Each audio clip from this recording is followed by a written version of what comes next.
ओम नमः शिवाय गुरवे सच्चिदानंदमूर्तये। ध्यानमूलं गुरुर्मूर्ति पूजामूलं गुरुर्परम मंत्रमूलं गुरुर्वाक्यम मोक्षमूलं गुरु कृपा।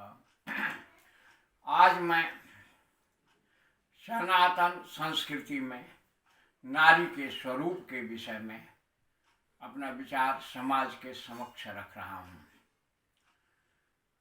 आदिकाल में मनुस्मृति जो मानव जाति का प्रथम संविधान है, उसमें नारी के विषय में लिखा हुआ है। क्या लिखा है? यत्र नार्या पूज्यन्ते रमन्ते तत्र देवता। यानी जिन स्थानों पर नारियों की पूजा होती है, वहाँ देवताओं का निवास होता है। हमारे वैदिक वाङ्मय में स्त्री पुरुष के विषय में एक अलग अवधारणा है। स्त्री पुरुष से इस सृष्टि का संचालन होता है, तो दोनों प्राणियों को मिला करके एक व्यक्ति माना जाता है।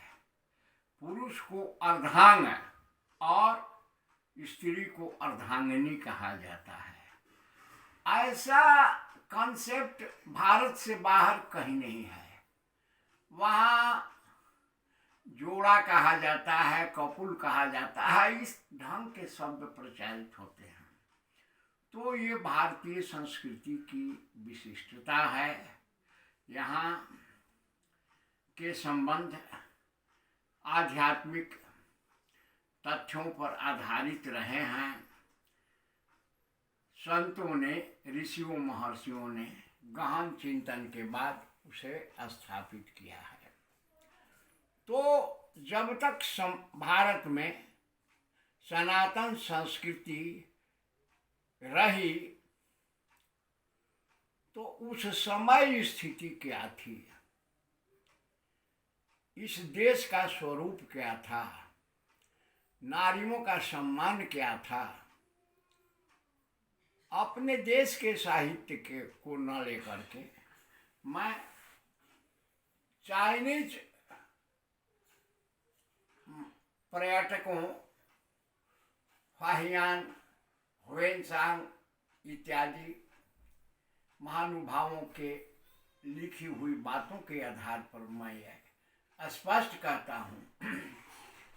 उन्होंने प्राचीन भारत के विषय में लिखा है कि कश्मीर से कन्याकुमारी तक एक 16 बरस की युवती टोकरी में सोना लेकर इत्मीनान से घूम सकती है। यह है भारत। भारत के अंदर एक सभ्य देश में जो कुछ होना चाहिए सब कुछ है, परंतु मैंने वहाँ ताला चाबी नहीं देखा। इन बातों पर सोचिए। ताला चाबी की आवश्यकता नहीं पड़ी, क्योंकि कोई यहाँ बेईमान नहीं था। एक स्त्री स्वतंत्र रूप से किसी भी क्षेत्र में भ्रमण कर सकती थी, क्योंकि यहाँ लोग व्यभिचारी नहीं थे। तो यहाँ प्रश्न उठता है नैतिकता। नैतिकता में बल होता है। नैतिकता से समाज की रक्षा होती है, समाज का संचालन होता है। काल के क्रम में आने वाले समय में भारत विदेशी आक्रांताओं द्वारा पीड़ित हुआ और यहाँ के संस्कृति में विकार उत्पन्न होते गए।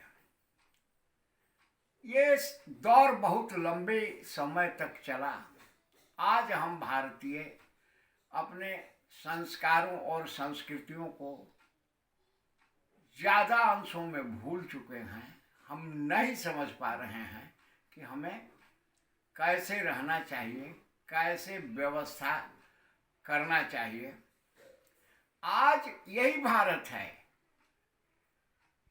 कि यहाँ पर नारियों के साथ जबरदस्त अत्याचार हो रहा है, बहुत से बलात्कार हो रहे हैं, बच्चियों को गर्भ में ही मार दिया जाता है, इत्यादि इत्यादि बहुत तरह जघन्य कृत्य हो रहे हैं।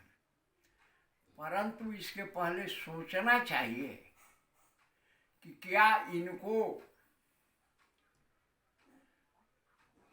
हम कानून बना करके इस पर नियंत्रण कर सकेंगे। जो व्यक्ति अंतःकरण से किसी बात को अपराध मानता है, गुनाह मानता है, वह व्यक्ति स्वाभाविक रूप से उस काम से अलग हटता है। हमारे संस्कृति में पाप पुण्य का विश्लेषण, कर्म अकर्म का विश्लेषण स्पष्ट रूप से दिया गया था और हमारा समाज उसको मानता था, और उनको मानने के बाद समाज का जो स्वरूप बना, जिसका चित्रण फाहियान और ह्वेनसांग ने किया, आज जो हमारा समाज बन गया है, नारी सशक्तिकरण के लिए बहुत तरह कानून बन रहे हैं,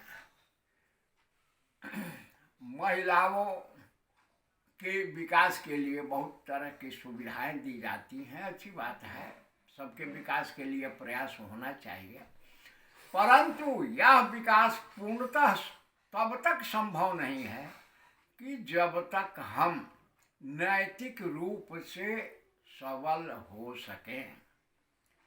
जब हम महाराज मनु के बताए हुए बात को हृदय से स्वीकार करेंगे तो स्वाभाविक रूप से महिलाओं का सम्मान भारत के पटल पर पुनः स्थापित हो पाएगा, जैसा पूर्व काल में रहा है। तो इन बातों के ऊपर जो काम नियम बनाकर, कानून बनाकर हम नहीं कर सकते हैं, वो कार्य हम आसानी से समाज को नैतिकता के पथ पर चला करके स्वाभाविक रूप से कर सकते हैं। कानून बनाना तो अपने जगह की चीज है, परंतु जहाँ नैतिकता होती है, समाज में व्यक्ति तथ्यों को समझता है, वहाँ कानूनों की विशेष आवश्यकता ही नहीं पड़ती है। आज हमारे देश में तो स्थिति है, बहुत तरह दुनिया में तरह तरह के कुकृत्य हो रहे हैं, परंतु हमारे देश में जो समाजशास्त्री हैं, प्रबुद्ध राजनेता हैं, इन समस्याओं को समाधान के लिए उन्हें प्राचीन भारत के सामाजिक व्यवस्था पर दृष्टिपात करना होगा।